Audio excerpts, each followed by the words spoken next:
Assalamu alaikum, my dear students. I really hope that you guys are doing great.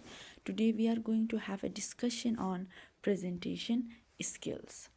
Before going for the presentation skills, we have to understand that what is oral communication and what is oral presentation, or what is the difference between oral communication and oral presentation. Now see, whenever we talk about oral communication, it is a very wide, a very vast, a very broad term, and that is always about spoken interactions or spoken words, the way we speak to one another and each other, and a very informal and spontaneous way, like we do conversations, we do discussions. So we talk about lots of things in with our friends, with our families, and even with dukandar, with chacha, with falana. So whenever we are talking just about anything, so that anything can be oral communication.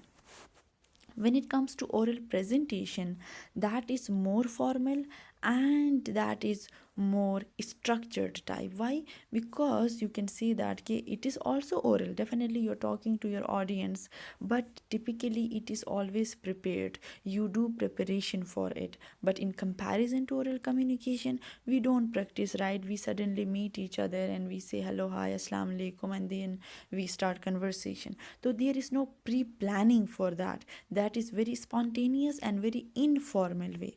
But when it comes to oral presentation, it is always about a preparation, and the topic is always selected. You know that I am going to this particular place where I have to talk about this particular topic. So your that particular topic is always prepared, उसकी पूरी तैयारी हुई होती है, बगैर तैयारी के आप नहीं जाते हो, और आपको आइडिया होता है कि किस किस्म के लोग मेरे सामने बैठे हैं.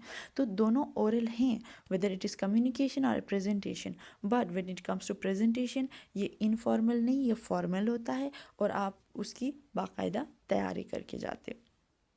Now come to the presentation skills. Let's try to understand कि एक अच्छी खासी presentation जो है वो किस तरीके से और किस तरीके से हम तैयार करके कर सकते हैं, या हमारी presentation अच्छी कैसे हो सकती है. First we will go for the definition of the presentation. Now see, हर किसी की अपनी definition हो सकती है, इसमें कोई वो नहीं है. You can add your own words, your own ideas to it, but जो कुछ यहाँ मेरे सामने मैं आपको वो बताऊँगी. So when it comes to presentation skills, remember one thing: effectively delivering information or ideas. कि आपकी टॉपिक आपका तैयार है, आपने उसको effectively deliver करना है with information and ideas. आप information भी दे दे, आप लोगों को ideas भी दे दे, कि देखिए उनकी mental ये जो development है वो आपके हाथ में है, क्योंकि टॉपिक आप समझा रहे हैं. Second, ensure that the meaning is clear, there is clarity in your comprehension. कि आप जो कुछ समझा रहे हो, जो आप इन योर कंटेंट सॉरी, तो जो आप कुछ बोल रहे हो वो क्लियर हो आपके ऑडियंस को, और वो आसानी से उसको कंप्रहेंड कर पाए, आसानी से उसको समझ पाए. Next we have engaging and maintaining audience interest. तो definitely you have to engage your audience throughout the presentation, और कैसे उसको इंगेज करना है ये आगे हम डिस्कस करेंगे. Then we have using proper communication techniques. Depend करता है आपकी सिचुएशन पे, आपके ऑडियंस पे.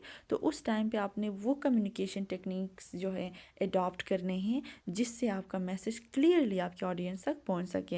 And then adapting to audience needs and feedback, कि जितना ऑडियंस को ज़रूरत है उस हिसाब से उनकी ज़रूरत को समझते हुए, उनके नीड को समझते हुए उस लेवल पे जाके आपने उनको ज़रूरतों को भी जानना है और उनसे फीडबैक भी ले लेनी होती है. तो ये प्रेजेंटेशन स्किल्स के अंदर हमारे पास आती है. Now let's see what are the elements of presentation. Remember one thing: the most important thing is your content and how to organize that content. Then first you have to define your clear objectives. आप लोगों को बताओ कि आपका उस stage पे जाके बोलने का मकसद क्या है, आप किस लिए वहाँ पे गए हो, लोग आपको क्यों सुने. देन आउटलाइन की पॉइंट्स, कि आपका जो आउटलाइन है, जो पूरा आप उसके की पॉइंट्स बना दें, क्योंकि बड़े बड़े पैराग्राफ रख के रीडिंग तो आपने करनी नहीं है, आपने तो अपनी बात पहुंचानी है.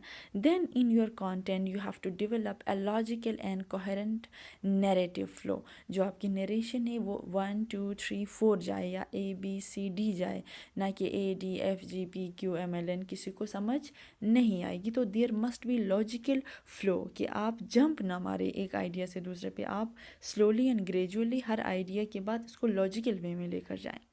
Then when it comes to message clarity, it is the second element of presentation skill. तो definitely जब आप कुछ कोई भी जब अपनी बात पहुंचाते हो, when you do your presentation, right, communicate ideas concisely and clearly. आपने कोई वहाँ पे फार्मूला यूज़ नहीं करना कि किसी को समझ ना आए. Don't use such technical terms. आपने कम्युनिकेशन को बहुत ही क्लियर, बहुत ही मुख्तसर और बहुत ही सादा अल्फाज में रखना है. Then use simple audience friendly language. Now what is audience friendly language? If your audience, they are Urdu speakers, so what you have to do, you have to speak in Urdu. If they are speaking community, if that is English speaking audience, then you go to go for English. अगर वो पश्तो बोलते हैं, then go for Pashto. अगर वो पंजाबी समझते हैं तो go for Punjabi. the easiest language जो उनके लिए है, आप कोशिश करें आप उनसे उसी लैंग्वेज में कम्युनिकेट करें. Next we have avoid unnecessary jargon और टेक्निकल टर्म्स. मीन्स बहुत ज़्यादा प्रोवर्ब्स और इडियोमेटिक लैंग्वेज आपने यूज़ नहीं करनी. बहुत ज़्यादा आपने क्या कहते हैं, एब्रीविएशंस यूज़ नहीं करने कि लोगों को उसकी समझ ना आए. सादा से सादा रखने की कोशिश करें. Then support points with relevant examples and visuals.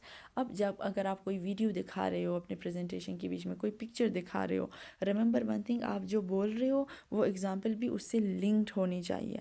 ऐसा नहीं है कि आप पेशावर पढ़ा रहे हो और आपके एग्जाम्पल्स अफ़गानिस्तान के हैं. नो, अगर आप पेशावर पढ़ा रहे हो तो एग्जाम्पल्स भी पेशावर से रिलेटेड ही हो. तो इससे क्या होगा, आपके ऑडियंस का इंटरेस्ट भी बढ़ेगा और इनको समझ भी आ जाएगी. Then we have verbal communication. Now see when it comes to verbal communication, be confident always, क्योंकि your confidence level speaks a lot about you. वो आपके बारे में बहुत कुछ बताता है. आपकी पर्सनालिटी पूरा का पूरा आपके कॉन्फिडेंस की वजह से या तो वो फ्लॉप हो जाता है या वो फिर बहुत ज़्यादा हाई हो जाता है. तो जितना कॉन्फिडेंस हाई होगा उतना आप कॉन्फिडेंटली बोलेंगे और उतना आपके ऑडियंस आपसे इम्प्रेस होंगे, आपकी बात सुनेंगे. Then use appropriate tone in volume. आपने ज़्यादा चीखना भी नहीं है और ज़्यादा वॉल्यूम स्लो भी नहीं रखनी. इतना अपना पिच रखना है कि जो ऑडियंस में सबसे एंड में बंदा बैठा है उस तक आपकी आवाज़ जा सके. Then maintain proper pacing. आप जो है पॉज लिया करें. पॉज लेने से मतलब नहीं है कि आप खामोश हो गए, नहीं. फ़्लो में नहीं बोलना as if you are reading Urdu novel. तो आप एक फ़्लो में पढ़ रहे हो नहीं. आप सेंटेंस में जैसे हम लिखते हैं तो फुल स्टॉप आ जाता है, तो आपका फुल स्टॉप लेना भी बहुत ज़्यादा ज़रूरी है, क्योंकि ऑडियंस इंगेज रहेंगे. आपके फ़्लो से तो कोई मुकाबला तो नहीं हो रहा ना बात करने का या फिर चीखने का. तो अपना वॉल्यूम भी, अपना पॉजेस भी, पेसिंग भी, सब कुछ सेट रखना है. Include pauses to emphasise key points and allow reflection. ये वही बात जो मैंने अभी आपको समझाई. Next we have non verbal communication. Now see, use body language, facial expressions and gestures effectively. आप effectively कैसे यूज़ करना है, आपकी बॉडी लैंग्वेज है, आपकी मूवमेंट ज़्यादा तो नहीं हो रही कि एक जगह से फेर के दूसरी जगह जा रहे हो, स्टेज में फेर ही रहे हो. नो, वो एक स्पेसिफिक में भी या तरीके से मूवमेंट कम से कम हो तो अच्छा है. फेशियल एक्सप्रेशंस ऐसे रखने हैं कि you have smile on your face and you look confident enough. आपके चेहरे से ये नहीं लगे कि बंदा थका है, कन्फ्यूज्ड है, इसको तो पसीने आ रहे हैं. तो आपने अपनी बॉडी लैंग्वेज, अपने जेस्चर्स सही रखने हैं. Then convey confidence and enthusiasm. So you have to show that कि you are very excited about your topic. आप बहुत ज़्यादा खुश हैं कि आपको मौका मिला है, आप स्टेज पे. Then you have to show that excitement, you have to show that confidence. आपने बहुत ज़्यादा एंथुजियास्टिक रहना है. Then show authenticity to connect with the audience. अब ये टर्म क्या है ना, उसी जहाँ पे बात ऑथेंटिसिटी की आ जाती है, सादा सा एग्जांपल है जो आप सबको समझ आ जाएगी. जब रमज़ान है, रमज़ान में हमारे टीवी स्क्रीन के ऊपर ऐसे लोग रमज़ान शो कर रहे होते हैं जो सारा साल ड्रामों में काम करते हैं, दे डांस, वो लॉलीवुड वाले बॉलीवुड वाले लोग हैं फॉर एग्ज़ाम्पल. अब जब वो करते हैं तो ऑडियंस कैसे उनको क्रिटिसाइज़ करती है, सोशल मीडिया पे बैठ के कहती है कि अच्छा सारा साल नाच नाच के अब ये लोग हमें इस्लाम सिखाएंगे। तो उनको लगता है कि this particular personality who works in drama industry is not authentic और capable enough to teach us Islam. So इस्लाम हमें किससे सीखना है, फ्रॉम और मौलवीज। तो इसी तरीके से आपको जो टॉपिक मिला है आपने ऑडियंस को बताना है कि आप केपेबल हैं इस टॉपिक के, तो क्यों हैं। So you have to tell them your background कि इस टॉपिक पे आपने कितना काम किया है, इस फील्ड में आप कब से हैं। तो जब ऑडियंस की वो कनेक्टिविटी हो जाएगी ना कि देखिए इलाज के लिए डॉक्टर साहब ही आए हैं, तो वो जो डॉक्टर साहब की कनेक्शन है that is very much important. लोग ये ना कहें कि ख़ुद इस फील्ड का है और हमें इस फील्ड के बारे में बता रहा है, नहीं, देयर मस्ट बी कनेक्टिविटी कि आप इस काबिल क्यों हैं कि आप ऑडियंस के सामने आज खड़े हैं उनको बता रहे हैं। Then enhance delivery through engaging physical presence. क्या मतलब है कि आपकी physical presence is there, but उनको इन्वॉल्व रखना है। इस ऑडियंस जो है वो भी फिज़िकल तो प्रेजेंट है लेकिन मेंटली भी उनको प्रेजेंट करना है। Present in a sense you have to engage your audience. Then we have visual aids. Again it depends on the topic कि आप किस टॉपिक पे बात कर रहे हैं, whether we need visual aids in this particular topic और not.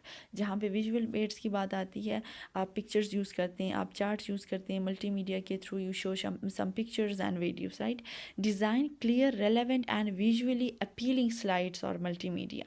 अब जो कुछ आप कर रहे हो वो अपीलिंग हो, वो अट्रैक्टिव हो और रिलेटेड टू द टॉपिक हो। Use visuals to complement and reinforce the spoken message. आपने विजुअल यूज़ करने हैं to complement whatever you say. For example आप बंदे को बताते हो सिगरेट नहीं पीना, ये कैंसर है, इससे आपको कैंसर हो जाएगा। तो आप सिर्फ उसको बताते हो, लेकिन अब फिर आप उसको पिक्चर्स दिखाते हो कि देखो दिस पार्टिकुलर पर्सन वो स्मोकिंग, उसका ये रिज़ल्ट निकला है। तो वो उनको और ज़्यादा उस चीज़ से डर लगता है। या आप जो है पॉजिटिव वे में अगर देखा जाए तो आप लोगों को बताते हो कि देखिए हम अगर गंदगी कम करेंगे अपनी सिटी से, हम गार्बेज इधर उधर नहीं सही डस्टबिन में फेंकेंगे तो हमारी सिटी इतनी खूबसूरत हो जाएगी। तो आप थ्रू विजुअल उनको दिखाते हो कि ये एरिया गंदा है, इसको साफ़ करेंगे तो ये ऐसे दिखेगी। तो इससे क्या होता है कि आपकी परफॉर्मेंस को या प्रेजेंटेशन को कम्प्लीमेंट भी मिलता है एंड वो ऑडियंस भी उस चीज़ को एंजॉय करते हैं और समझ भी पाते हैं।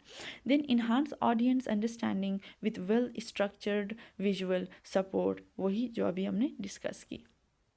Next we have audience engagement, कि how to engage your audience. This is the biggest element I would say in presentation skills, क्योंकि आप अपनी बहुत अच्छी तैयारी करके जाएंगे, आपका सब कुछ होगा, लेकिन अगर आपका ऑडियंस आपसे कनेक्टेड नहीं है तो वो तो सो रहे होंगे, फ़ायदा क्या हुआ। तो उसके लिए हमें क्या करना पड़ेगा या आपको क्या करना पड़ेगा, build a strong connection with the audience. कैसे, maintain interest throughout the presentation, कि आप जब इंटरेस्ट शो करेंगे तभी तो आपका ऑडियंस इंटरेस्ट शो करेगा ना। Then use interactive techniques like questions and participation. So you can involve your audience by asking them questions, by asking them कि अच्छा इस बारे में आपका क्या ख्याल है।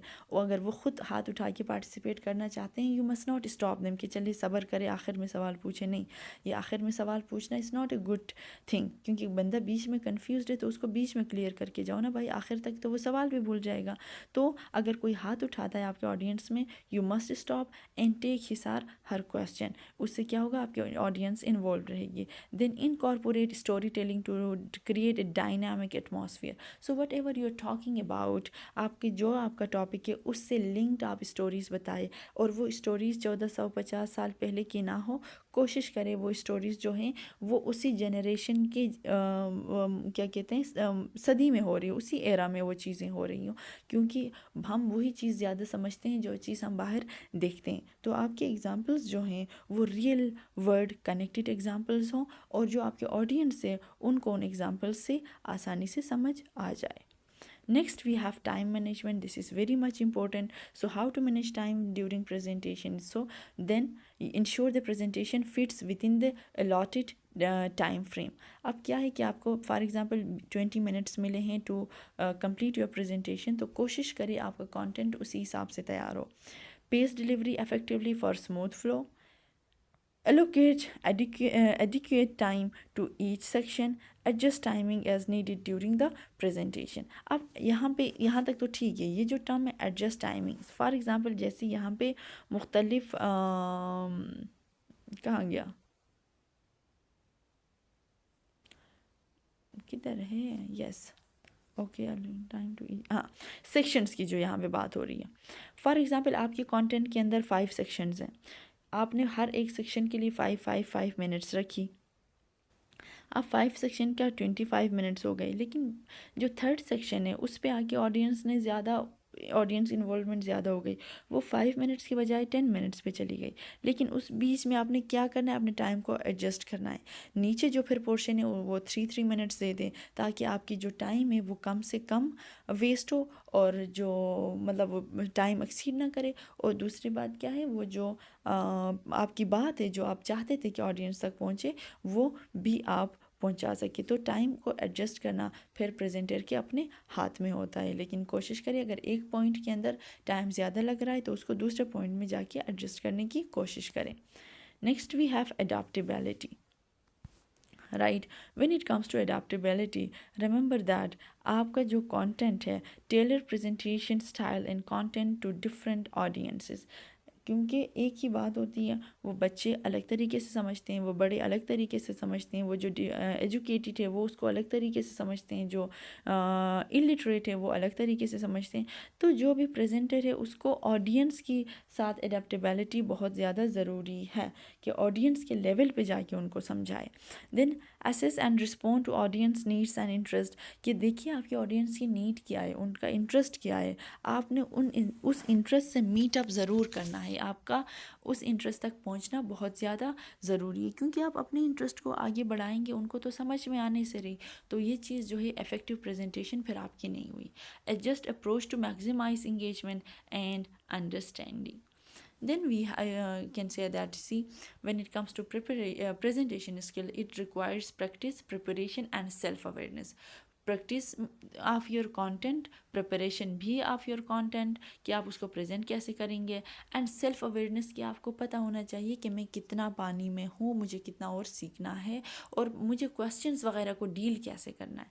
Then enhance confidence, persuasiveness and influence. Confidence means कि आप बहुत ही कॉन्फिडेंट रहे in those who are participating in your presentation, या आप क्वेश्चन कर रहे हैं या आप आइडियाज़ दे रहे हैं, encourage them as well.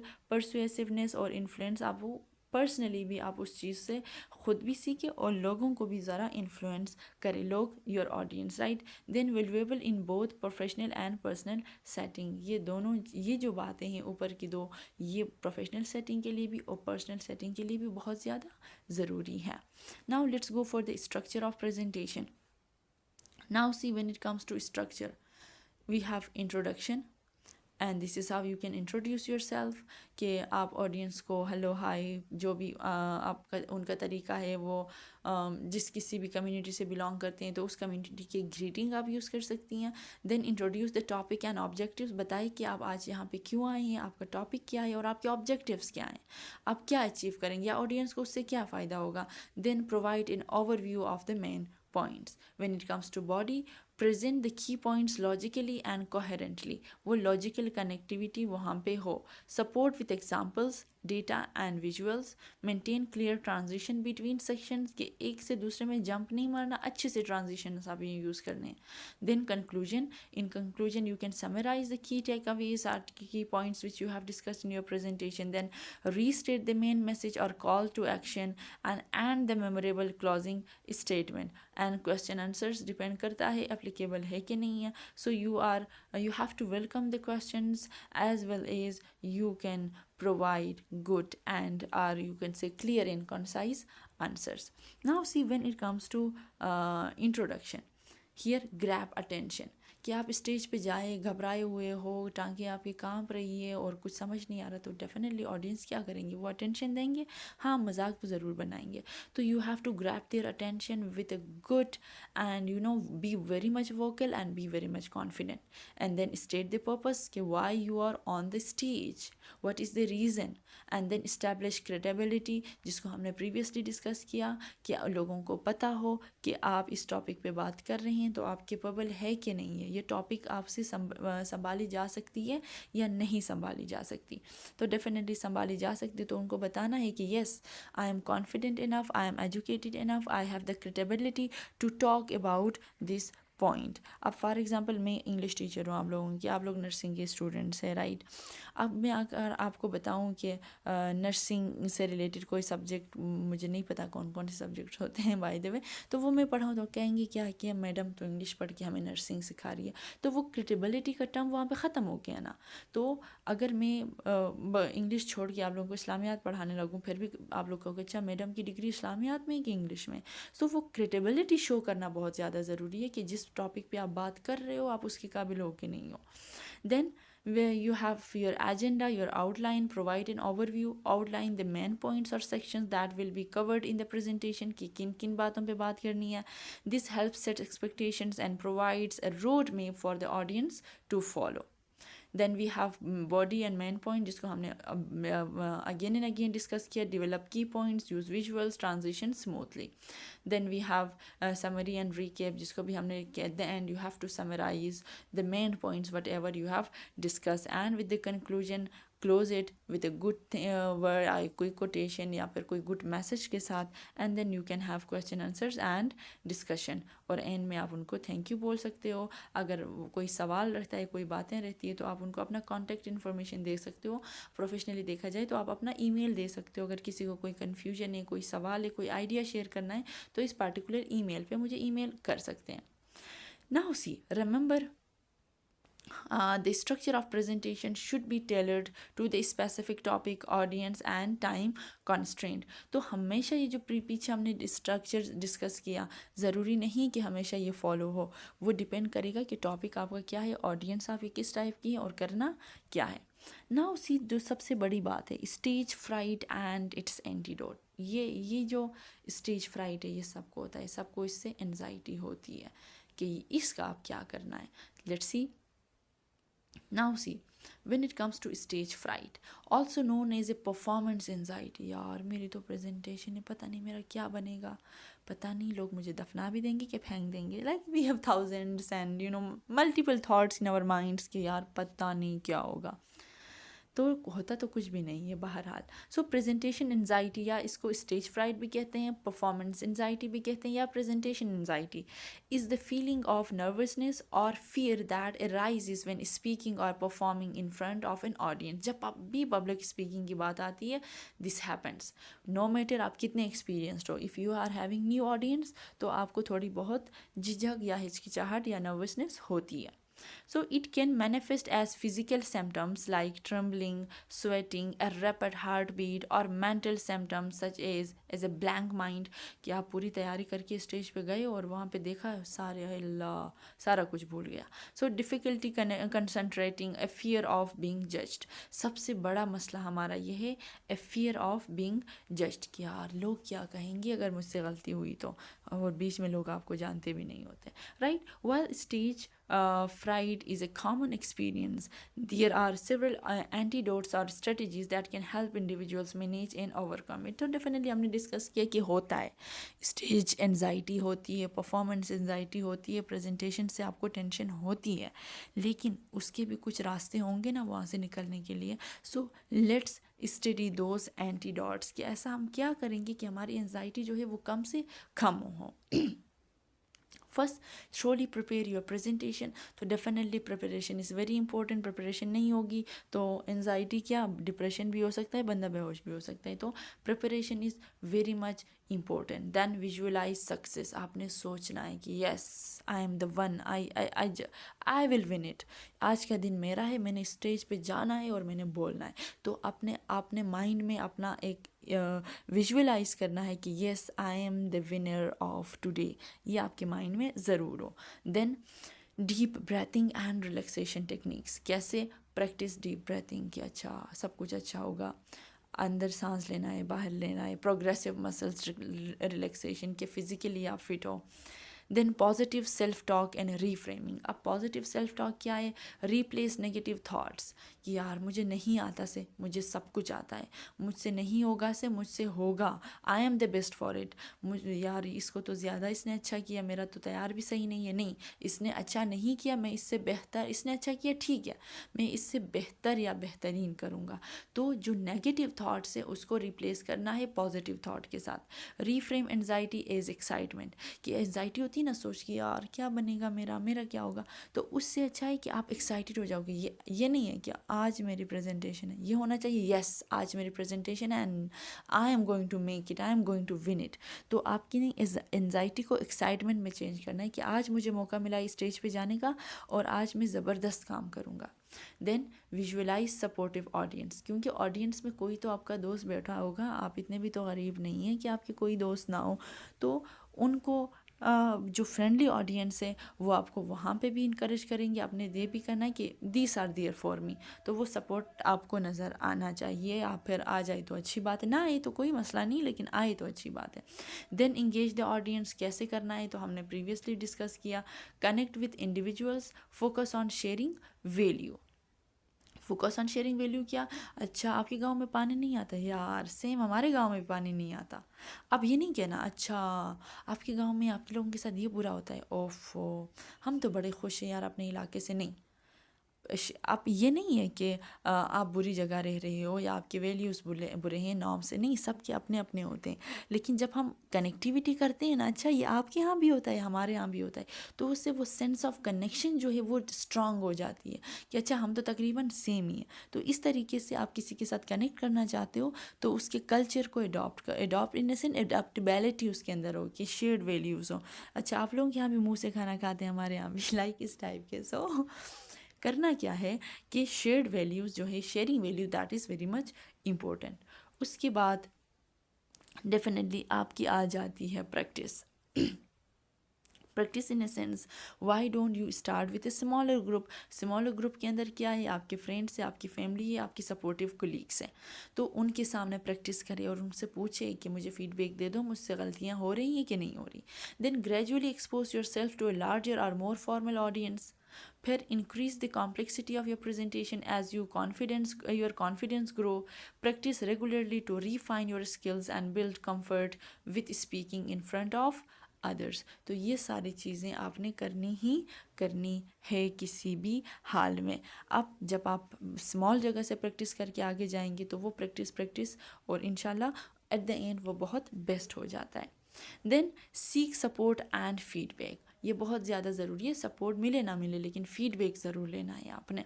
So request feedback from trusted individuals who can provide constructive criticism and suggestion for improvement. Like ऐसे बंदे के पास ना जाए कि आपने उसको अपनी प्रेजेंटेशन सुना दी, आपने करके दिखाया और वो कहे छी तुम्हें तो कुछ नहीं आता, तुमसे नहीं हो पाएगा, नहीं, ऐसे बंदे के पास नहीं। वो आपको कहे कि हाँ तुमने अच्छा किया लेकिन तुम्हारी प्रेजेंटेशन के अंदर ये पार्टिकुलर मिस्टेक्स हैं, इनको दुरुस्त करो तो और अच्छा हो जाएगा। तो आपने फीडबैक जो लेना है वो कंस्ट्रक्टिव लेना है, कंस्ट्रक्टिव क्रिटिसिज्म हो जो कि आपका कॉन्फिडेंस बढ़ाए, ना कि आपका कॉन्फिडेंस जो है वो और डाउन करे।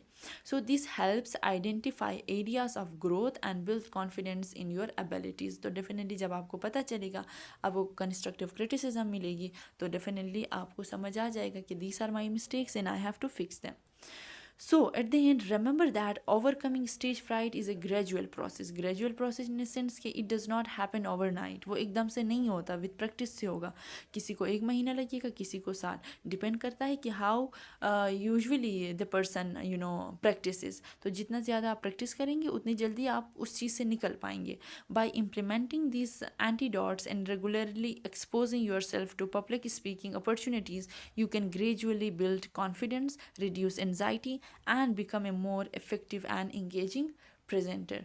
तो डेफिनेटली जब आपके पास ये सारा आप प्रैक्टिस करते रहेंगे तो टाइम के साथ एक दिन आप इमरान खान बन जाएंगे। Now do's and don'ts in presentation, कि हमें प्रेजेंटेशन में करना क्या है और क्या नहीं करना, इसको हमने डिस्कस किया है लेकिन थोड़ा बहुत इसका बना देते हैं। First, do know your audience, आपको पता हो कि आपका ऑडियंस कौन है, जिस पे अगेन एंड अगेन हमने डिस्कस की है कि आप ऑडियंस के लेवल पे जाके उनसे बात करें। Do prepare and practice, very good. Do engage the audience, इस पे भी बात हो गई। Do use visual aids effectively, इस पे भी बात हो गई। डू मेंटेन आई कॉन्टैक्ट, इस पे भी बात हो गई। Do speak clearly and use appropriate body language, इस पे भी बात हो गई। डू मैनेज टाइम इफेक्टिवली, इस पे भी बात हो गई। तो ये सारे हमारे पास क्या थे, डूज थे। अब डोंट्स पे जाते हैं।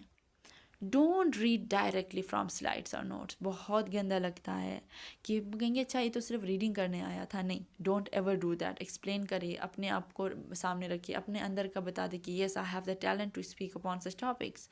Don't overload slides with text. बहुत ज़्यादा टेक्स्ट नहीं डालना स्लाइड के अंदर अगर आपकी प्रेजेंटेशन थ्रू मल्टीमीडिया है।